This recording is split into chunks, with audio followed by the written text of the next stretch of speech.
Willkommen im Kalten Krieg. Welcome to the first in a two-parter about Germany, or should I say the Germanese. One country split in half for decades, standing as a living metaphor for the greater division of the world.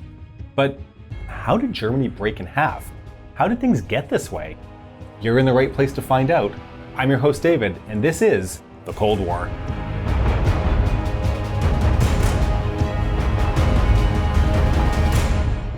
The story of West Germany began at the Potsdam Conference in 1945, shortly before the end of the Second World War. It was actually the subject of our first video here on the Cold War channel. Oh, those halcyon days, a more innocent time 7 months ago. Look how youthful I was, and what was I thinking with that hairstyle? Overall though, I think our presentation has really improved. The Allied powers held the conference after the unconditional surrender of Germany. You know, the country with the fascism.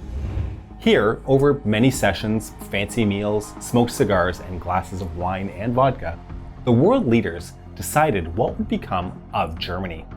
It was a country which had already made one unnecessary sequel to World Wars, and no one wanted to see it become a trilogy. In the immediate aftermath, the main project was simply making sure Germans were managed in any possible fashion. The idea was to take the former Reich and break it up, leading it into 4 occupation zones. The British had this section, the Americans had this section, because they complained, the French got this section, and the Soviets got, well, the rest of it. The plan was to deal with the immediate post-war aftermath. They could then reunite the country once the big World War II peace treaty could redefine Germany's new borders, and they could put a government in place, which I might add wasn't actually entirely settled until 1990. The idea would be to establish an Allied Council of all the occupying nations, which would watch over the process of rebuilding Germany and sewing the zones back together. This actually never came into being, however, as there was one occupying country which put up roadblock after roadblock to keep it from reunifying. You of course guessed correctly. We're looking at you, France. The French did not want Germany reunified, opting for an interest in a dismembered state, going back to the European status quo before unification.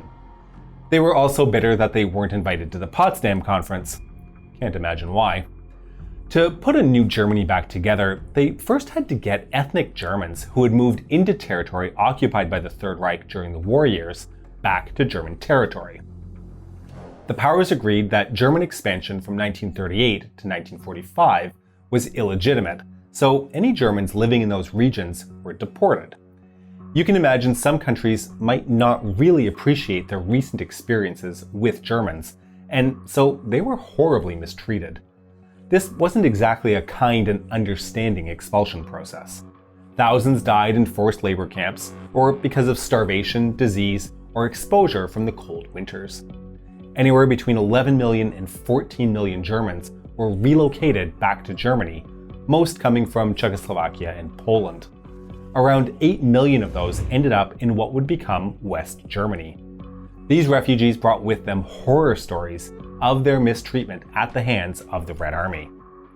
The next project was Denazification. Denazification meant removing former Nazis from government, destroying Nazi symbols, and trying to make sure that fascism was no longer accepted in the country.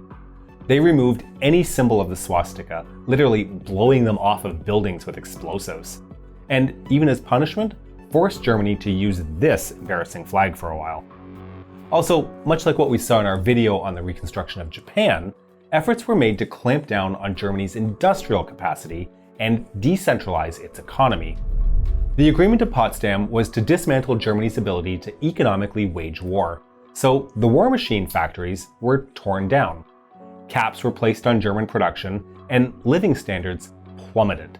Heck, they even chopped down tons and tons of trees to limit how much wood Germany had access to. Germans lived an even more impoverished lifestyle than they had during the Great Depression. One interesting reparation the West was interested in, especially the United States, was patents. Many of the inventions made by the Nazi government, such as a prolific rocketry program, were scooped up by the Western governments.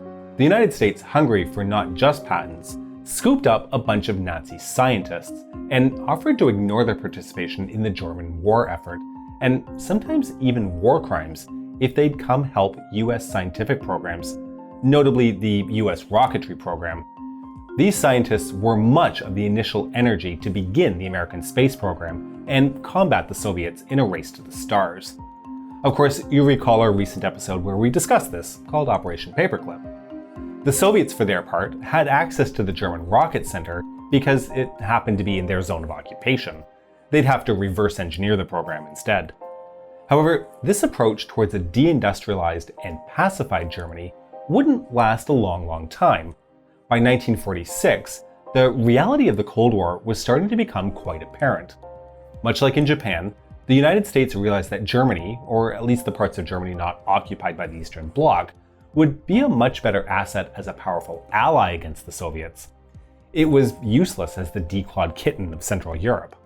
France, like some troll in a YouTube comment section, always remained opposed to such ideas. They had plans to make the coal-rich Ruhr region an international zone and to occupy a territory called the Saar. Even well into the 50s, France's plan remained to keep Germany weak, lest they invade France for the fourth time in less than a century. Part of the rebuilding meant the widespread use of forced labor. Both soldiers and civilians were forced into labor as a form of reparations. They'd get terrible, dangerous jobs like clearing minefields. Thousands died every month from these forced labor programs. But eventually, it became time to sew Germany back together. Right? In 1948, the US, France, and the UK met in London to draw up a unified Germany. Relations with the Soviets, and therefore the Soviet occupation zone, resulted in little hope that their section would be able to join right away.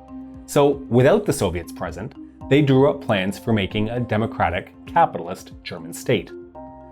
Soon after, the occupying powers introduced a unified currency for West Germany, afraid of the inflation caused by the Soviets' propensity for just printing money to pay for things. They were trying to prevent rampant inflation, something the Germans still had a vivid collective memory of.